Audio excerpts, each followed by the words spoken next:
Good morning mga kakoboy. Kasama nga natin ang aking assassin. So, matagal na siyang di napapaandar dahil hindi nga natin siya napapagawa. Actually, hindi pa natin talaga siya na PMS simula nung nabili natin. Alright. So, ayan nga at susubukan natin at itatry natin kung ayos pa ba siya. Let's go!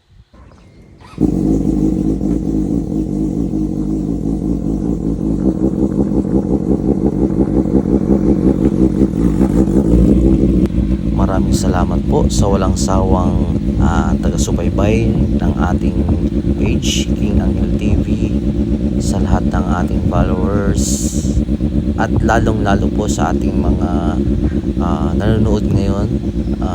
Very thankful po ako dahil nandyan kayo. Maraming salamat po.